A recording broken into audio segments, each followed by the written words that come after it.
Bom, em primeiro lugar, nos cabe dizer que esse vídeo se presta a ser o primeiro de uma série de outros vídeos explicando e falando sobre Lenda dos Cinco Anéis, sobre o cenário, o sistema do RPG, sobre como é que o jogo se desenvolveu até aqui, coisas assim.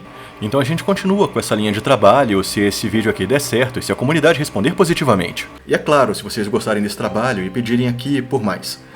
Então se você quer saber mais sobre, sinta-se à vontade para mostrar esse vídeo para o seu grupo, para aquele seu amigo que até se interessa, mas tem aquela justificável e bem compreensível preguiça de ler trocentos livros de todas as edições do RPG que já foram lançadas até agora e todo aquele volume fenomenal de histórias que mostravam o desenvolvimento da história do cenário. Em segundo lugar, esse meio que também não é o nosso primeiro vídeo falando a respeito. A gente já publicou um vídeo lá atrás dando uma introdução bem rápida sobre o cenário. A gente vai deixar ele linkado aqui em algum lugar também. Lenda dos Cinco Anéis, como a gente já falou originalmente lá naquele outro vídeo, era um card game colecionável. E só se tornou um RPG algum tempo depois. Mas durante quase toda a sua existência, ele trazia a novidade de permitir que os próprios jogadores controlassem a história do cenário, o que para a época foi uma novidade bem grande. Mas com a primeira edição do RPG, os fãs da então franquia puderam conhecer o cenário num nível completamente diferente de profundidade. E bom, se você procura um RPG com um cenário rico, detalhado e vasto, bem-vindo a Rokugan então, seu gaijin imundo. A gente tem muito, mas muito assunto para tratar aqui sobre isso. Lenda dos Cinco Anéis também chamava a atenção por ser um cenário de fantasia medieval oriental, o que é um termo meio problemático, mas a gente já falou disso num outro vídeo. O que era algo até meio raro, mas o grau de riqueza e detalhe que os autores davam ao cenário era algo bem legal também. Quer dizer, você quer saber quais são as comidas típicas de cada clã do Império? Tem literalmente um capítulo inteiro falando disso em um dos suplementos. Lenda dos Cinco Anéis, tanto no card game quanto no RPG, foi muito propagandeado com a ideia de que em Rokugan, a honra é mais poderosa que o aço. E isso é algo bem claro no RPG. Diferente de outros pretensos, excelentes RPGs de fantasia, você não é um vagabundo andarilho que sai por aí matando monstrinhos esquisitos para conseguir itens e arminhas melhores. Você é o herdeiro de tradições literalmente milenares. Seus ancestrais são uma força tangível ao seu lado. Suas principais armas são as heranças de família que passaram pelas mãos de gerações até você através de uma linhagem de feitos que estão consagrados na história do seu clã. E sim, Rokugan é uma terra de tradições, costumes e procedimentos sociais completamente próprios. Mas isso é uma conversa para uma outra hora em um outro vídeo. Mas, se estamos dando uma noção básica de Rokugan, inevitavelmente a gente vai ter que falar dos 7 clãs que compõem esse império. E é basicamente disso que esse vídeo vai falar aqui nesse primeiro momento. Bom, então, reduzindo bastante a história, quando os Kamis caíram no mundo terreno, eles organizaram um torneio para ver qual deles seria o imperador sobre toda a terra que conquistariam. O vencedor foi Hantei, e todos os outros Kamis restantes ficaram responsáveis por reunir os primeiros humanos que os serviriam, e assim formaram os 7 clãs que compõem o Império nesse primeiro momento. Esses primeiros humanos viriam a ser os fundadores das famílias de samurais que compõem esses clãs. Cada Kami tem uma personalidade e talentos próprios, e assim eles reuniram samurais bastante diferentes entre si, mas essa era a ideia mesmo. Cada clã ficaria responsável por uma tarefa crucial para a manutenção do Império, e assim, cada Kami tomou para si os humanos mais capazes em cada aspecto bastante especial. Mas por mais diversos que sejam, todo samurai tende a se encaixar em pelo menos uma das 3 grandes categorias da casta: os Bushis, Shindoshi e os cortesãos. Existem outras categorias também, mas essas são as 3 principais. E de um jeito ou de outro, todos os clãs possuem pelo menos essas 3 categorias de samurais. Agora sim, aos clãs. Clã Caranguejo, Kami Hida, palavra-chave, proteção. O primeiro clã que a gente vai abordar foi o fundado pelo Kami Hida, inquestionavelmente o fisicamente mais forte de todos os Kamis, e assim achou por bem reunir os humanos mais rijos e valentes, e se dirigiu às terras mais ao sul do Império. Porém, quando falamos do caranguejo, a imagem que a maioria das pessoas tem é, na verdade, a imagem da principal família do clã, os Hida, os descendentes do Kami Hida. Brutos, incultos, corpulentos, pesados, e geralmente andam por aí com armaduras e armas pesadas. A principal razão para o caranguejo ter essa imagem se deve principalmente ao fato de que eles enfrentam quase diariamente os demônios das Terras Sombrias, O que meio que faz com que eles não tenham lá tanto tempo assim para se preocuparem com outras, bem, trivialidades. O caranguejo também é responsável por manter e defender a Muralha do Carpinteiro, também conhecida como Muralha Caiu, uma fortificação que se estende por quilômetros de extensão e dezenas de metros de altura, por onde costumeiramente esses demônios e uma variedade imensa de outras monstruosidades tentam invadir o Império. Então, se você não tem que se preocupar com nenhum demônio ou monstro gigante querendo devorar seus intestinos e palitar os dentes com as suas vértebras, agradeça a eles. Meio que ironicamente, a imagem estereotipada do caranguejo é bem injusta. Eles são o único clã na quarta edição a terem 2 famílias com bônus de inteligência. As outras famílias seguem caminhos bem diferentes dos Hida, mas ainda assim o resto do Império tende a achar que todo caranguejo é o típico Hida. Mas eles também meio que não fazem lá muita força para mudarem essa imagem.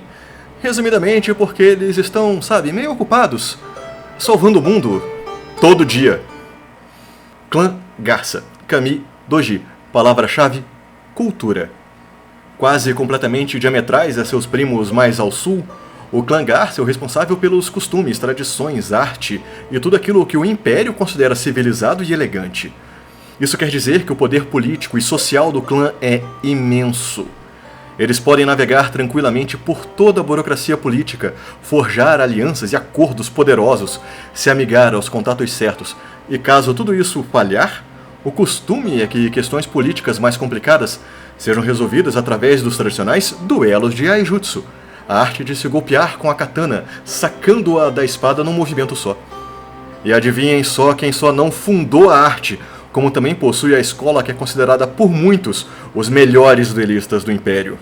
Pois é, o clã Garça é de longe o clã que todos querem ter como aliados. E isso é algo bem poderoso nas mãos certas. A Garça também possui a imagem, talvez nem tão romantizada assim, sobre a sua excelência e dedicação artística de seus samurais. Certo campeão da Garça, Doji Kurohito, resumia muito bem essas ideias ao dizer: "Já te disse mais de uma vez, eu sou um Doji e não posso falhar. É como se o sangue em minhas veias me proibisse disso." Clã Dragão, Kami Togashi, palavra-chave, iluminação. De vários pontos de vista diferentes, o dragão é o clã mais atípico de Rokugan. Quer dizer, eles são o clã mais interdisciplinar dentre todos eles. Quer dizer, os seus guerreiros têm noções de magia. Seus sacerdotes estão longe de serem indefesos em batalha. E seus cortesãos são investigadores racionais e analíticos, numa terra onde testemunho é algo muito mais importante do que a evidência. Sendo o mais hermético, talvez, de seus irmãos, o Kami Togashi não reuniu humanos para si. Ele simplesmente convidou quem quisesse a se dirigir com ele para as frígidas e inóspitas montanhas ao norte do Império, onde ficariam meditando para então entenderem e alcançarem a iluminação. E até mesmo o conceito de iluminação é algo bem debatível entre eles. Pela natureza mais espiritual e filosófica do clã, também é natural que eles sejam monges, inclusive os samurais que formam a família do Kami do clã. Os Togashi são monges capazes de manifestarem feitos místicos e marciais através dos poderes concedidos pelas tatuagens feitas em suas peles, à base do sangue do Kami Togashi. O dragão também tende a se manter distante e isolado dos outros clãs, mas isso permite que ele haja como um ponto de neutralidade entre eles. Tipicamente, um dragão não tem aliados constantes, mas ele também não tem inimigos. Clã Escorpião, Kami Bayushi, palavra-chave, ardil. Quando o primeiro Hantei fundou o Império, dizem as más línguas que ele havia ordenado a Bayushi ser o eterno vilão do Império.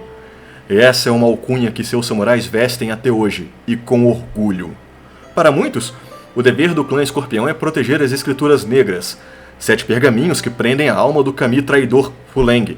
Mas assim como em muitas questões a respeito do Escorpião, a verdade não é bem essa. Sim, eles protegem as escrituras negras como verdadeiros tesouros do clã. E também porque ninguém quer a alma de um deus que quase destruiu o Império todo perambulando por aí, né? Mas Hantei sabia que o Império poderia ser ameaçado por coisas que nem a diplomacia da garça, ou a ferocidade do leão, ou a resistência do caranguejo seriam páreo. A solução para isso seria criar um trapaceiro.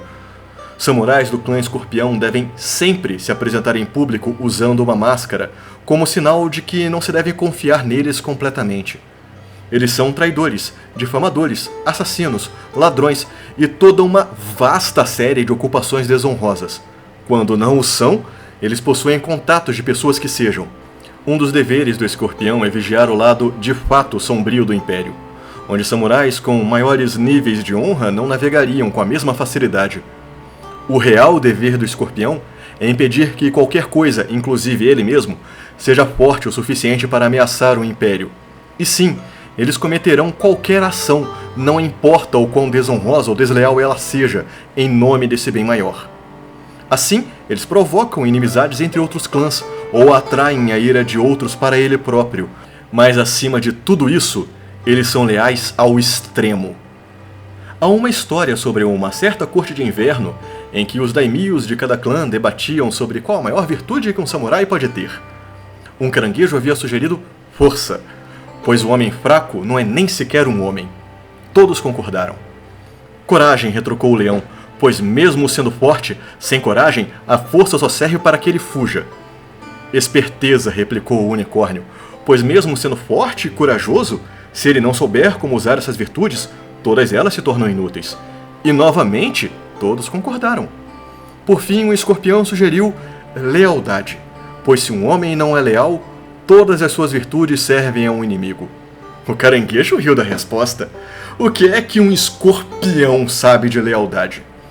Em resposta, o daimyo do escorpião sugeriu então que todos ali presentes testassem a lealdade de seus samurais, e que cada um ordenasse um feito cada vez maior de seus protetores. Todos concordaram.